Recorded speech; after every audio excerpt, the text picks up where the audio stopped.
All right, we're back. We're going to assemble the scope and see if we can get everything done pretty quickly, so it doesn't take a whole lot of time here.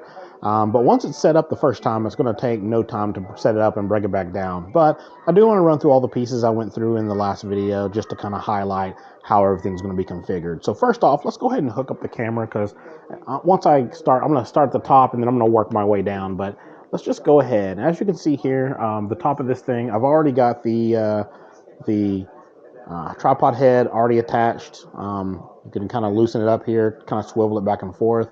As you can see, the HDMI connection is up there, and we're going to have to plug in the adapter there. So I'm going to go ahead and plug in the adapter. You can just kind of see how this is working out, right? So everything's starting to hang down, and pretty much everything in the center column here is where we want pretty much all our stuff to hang. So I'm going to start with our connectors because I have two connectors to attach directly to the shaft. So if you look here, this guy right here is the bike cable. It comes with an attachment where you can just kind of wrap it around and then you can kind of lock it in. So I'll show you how that works. It also comes with a rubber grip that you can kind of put in there that allows it to, see if you can see that there. It's got a rubber grip here that you can just kind of plug in. So anyway, I'm going to go ahead and attach this, and I'm not going to attach it to the middle part of the shaft, but I'm going to attach it right underneath how the shaft goes up or down. That allows me to really connect things. Now, if you do have a different tripod, you can connect this any way that makes sense, but just once it's on there, it'll be good to go. So I'm going to put all this on here, and then it comes with this little cap. And this little cap will allow me to like just screw it on there. So I'll try to make that as tight as possible, and I'm just going to screw it in just to make it easy. All right, there we go. Screw it in there. It's really tight. It's getting in there. And now this is pretty sturdy. Like, that's not going anywhere.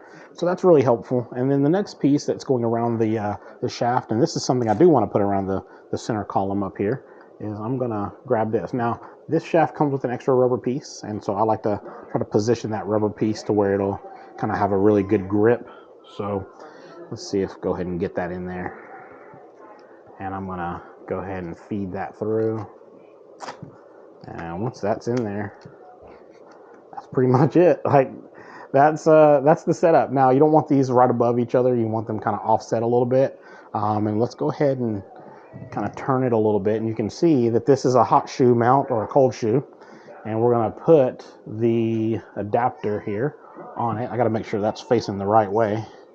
So it's big to small end there. So I'm going to make sure the big end is out, because that's how I'm going to plug in the transmitter. So I got that in there. So hopefully you can see that okay. You can kind of see here we have the connector, that's the bike mount. Here we have the center shoe with a transmitter connector. And then I'm just going to go ahead and start plugging in everything. So here's where the transmitter is going to go. I'm just going to slide that in there. There's a little button you can push, and that goes in there pretty sturdily. I'm going to go ahead and highlight the battery. As I mentioned before, there's that little seal. I just kind of slap that sticky attachment onto the back of the battery, and then it'll go right in there. So I'm going to turn this sideways. You do want to set this up to make sure that everything's configured appropriately so that when you lock it in, the connectors are in a position that's useful for you. So anyway, I'm going to put that on there and turn it. And now this thing is stable. This thing is stable. This thing is not turning. This thing is not going to mess up. You can kind of see it's on there. All right. So the only thing we have left to do now is hook up our cables. So I'm going to go ahead and do that now. I'm going to put the battery cable in the barrel power cable into the camera, and then I'm going to just plug that in here. And that's done. I'm going to plug our power supply into our USB-C and into the back of our, turn this sideways, into the back of the HDMI. The last thing we have to connect is our HDMI to HDMI. So I'm going to put this HDMI here, and I'm going to plug that into the back of the transmitter and into our adapter that's coming down on the from the camera. And we're set. We're good to go. So I can actually unscrew this, and I can fully extend it up. I like to try to keep the shoe as low as possible. But anyway, that'll go up, and you can kind of see that that's the that's the setup. I'm gonna clean this up a little bit, and then I'll bring the video back so you can kind of see it. But I'm just gonna kind of troubleshoot some things here, and then that way you can kind of see. Let's see. Oh, I just want to slide this down, so I'm gonna loosen that up just a bit.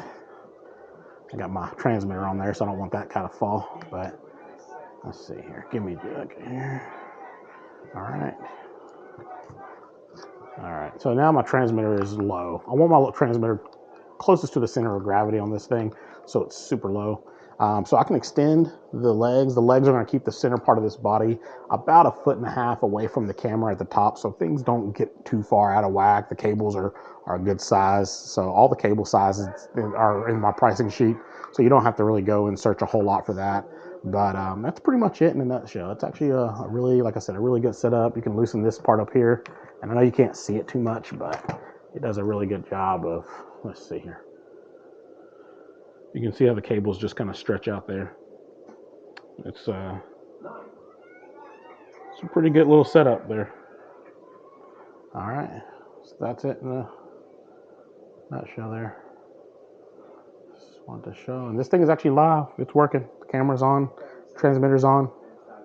Everything's fully functional and ready to be broadcast to my phone.